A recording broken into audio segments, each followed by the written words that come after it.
ఏపీలోని ఫిబ్రవరి మొదటి వారం నుంచే ఉష్ణోగ్రతలు ఊపందుకున్నాయి. చలి వాతావరణం క్రమంగా తగ్గుముఖం పడుతూనే పగటి ఉష్ణోగ్రతలు పెరుగుతున్నాయి. అసలు ఈ ఏడాది ఉష్ణోగ్రతల ప్రభావం, ఎండ తీవ్రత ఏ విధంగా ఉంటుందో తెలుసుకుందాం.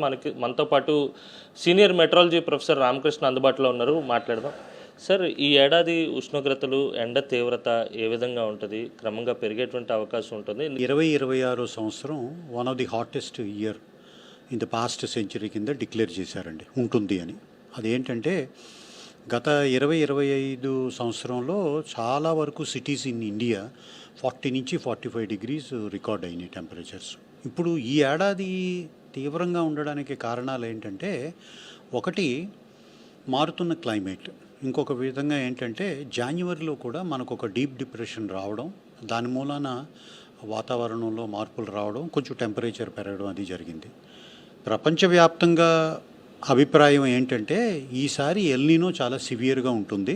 ఆ ఎల్నినో సివియారిటీ ప్రభావం మూలాన టెంపరేచర్స్ ఇన్ ఇండియా కూడా చాలా ఎక్కువగా ఉంటాయి అని చాలా వరకు ప్రపంచవ్యాప్తంగా ఉన్న వాతావరణ సంస్థలన్నీ ప్రిడిక్ట్ చేస్తున్న నిజం ఇది. ఓకే, ముఖ్యంగా తెలుగు రాష్ట్రాల్లో పరిస్థితి ఎలా ఉంటుంది? ఇక్కడ ఏమన్నా అంటే ఎంతవరకు రీచ్ అయ్యేటువంటి అవకాశం ఉంటుంది టెంపరేచర్స్, కానీ ఏ ప్రాంతాల్లో ఎలా ఉంటుంది? అంటే తెలుగు రాష్ట్రాల్లో మటుకు చాలా వరకు, ముఖ్యంగా కోస్తా వెంబడి 40-41 డిగ్రీలు రీచ్ అయ్యే అవకాశం ఉందండి. కోస్తా వెంబడి మటుకు ప్రజలు కొంచెం ఎక్కువగా ఇబ్బంది పడే దాఖలాలు కనిపిస్తున్నాయి. ఈసారి సమ్మర్ మటుకు చాలా సివియర్గా ఉండబోతుందని నా అభిప్రాయం. టెంపరేచర్ లెవెల్స్ ఒక రకంగా చూపిస్తే ఫీల్ లైక్ టెంపరేచర్ అంటే మనం ఫీల్ అయ్యేది మరికొంత ఎక్కువగా ఉండేటువంటి అవకాశం ఉంటుంది. ఈ ఏడాది అలాంటి సూచనలు ఏమైనా ఉన్నాయి? ఇప్పుడు మీకు 35 డిగ్రీలే టెంపరేచర్ కనిపించవచ్చు, కానీ హ్యూమిడిటీ కూడా తోడవడం మూలాన ఏంటంటే ఫీల్ లైక్లో 40 అలాగా మనకి అనిపిస్తుంది.